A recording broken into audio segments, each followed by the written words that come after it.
एक बार की बात है, एक छोटे से शहर में सुल्तान नामक एक डरावना कब्रिस्तान था। ऐसा कहा जाता था कि उस कब्रिस्तान में विभिन्न प्रकार के अलौकिक शक्तियां रहती थीं। एक चांदनी रात को बाबूराव, राजू और श्याम, तीन दोस्त कब्रिस्तान के किनारे पर एकत्रित हुए। अचानक उनको कब्रिस्तान से भयानक फुसफुसाहट की आवाज सुनाई दी। आवाज कहां से आ रही है, ये देखने के लिए वे हाथ में टॉर्च लेकर सावधानी से कब्रिस्तान के गेट से अंदर घुसे। जैसे ही वे कब्रिस्तान में दाखिल हुए, हवा तेज चलने लगी। अचानक उन्होंने एक इंसान को एक मकबरे के पास टहलते हुए देखा। वो उदास और खोया हुआ दिखाई दिया। इसलिए बाबूराव, राजू और श्याम उसके पास आए और पूछा, कौन हो तुम और इतनी रात को यहाँ क्या कर रहे हो? तो उसने जवाब दिया कि मैं एक आत्मा हूं और मेरा नाम अकबर है। अकबर ने उन्हें उस भयानक अभिशाप के बारे में बताया जो इस कब्रिस्तान के सभी आत्माओं को परेशान करता था। हर रात एक प्राचीन चुड़ैल जागती थी और कब्रिस्तान पर जादू करती थी और अकबर जैसी मासूम आत्माओं को अपने वश में कर लेती थी। अभिशाप को तोड़ने का एकमात्र तरीका कब्रिस्तान के पीछे जंगल में एक पेड़ डैश के नीचे छिपी हुई मंत्र पुस्तिका को ढूंढना और आधी रात से पहले उसे नष्ट करना था। जादुई पुस्तक ढूंढने की दृढ़ संकल्प लेकर बहादुर तिकड़ी अपने मिशन पर निकल पड़ी।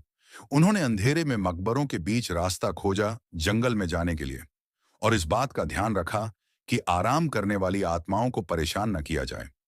रास्ते में उन्हें बोन्स नामक एक शरारती छोटे कंकाल का सामना करना पड़ा, जो उन्हें जादू की किताब खोजने में मदद करने के लिए तैयार हो गया। वह कंकाल उन्हें एक पुराने आम के पेड़ के पास ले गई और कहा, इस पेड़ डीएच के पत्ते सब अपने पास रख लो। अगर ये पत्ता तुम्हारे पास रहेगा तो वह भूत तुम्हारा कुछ नहीं बिगाड़ ढा सकती, और ये पत्ता तुम्हें जादुई किताब हासिल करने में मदद करेगा। यह कहकर वह कंकाल वापस कब्रिस्तान की तरफ चला गया। आम के पत्ते को अपने हाथ में लेकर तीन दोस्त जादुई किताब ढूंढने लगे। बहुत ढूंढने के पश्चात जंगल में एक झील के अंदर उन्हें क्षमता हुआ कुछ दिखाई दिया। राजू को तैरना आता था, तो उसने झील के अंदर जाकर वह चमकता बॉक्स ले आया। जैसे ही आम के पत्ते को बॉक्स के ऊपर रखा, वैसे ही बॉक्स खुल गया और चमकती जादुई किताब बाहर निकल आई। आधी रात करीब आते ही वे तीनों अपने हाथों में जादू की किताब लेकर श्राप को तोड़ने के लिए कब्रिस्तान की तरफ बढ़े। कब्रिस्तान में आकर वे किताब को खोले और एक प्राचीन मंत्र का पाठ किया। मंत्र पाठ करते ही जमीन कांपने लगी और कब्रिस्तान में एक तेज रोशनी छा गई। वह चुड़ैल जाग गई और गुस्से में दिखाई दी, लेकिन उसकी शक्ति धीरे धीरे कमजोर हो रही थी।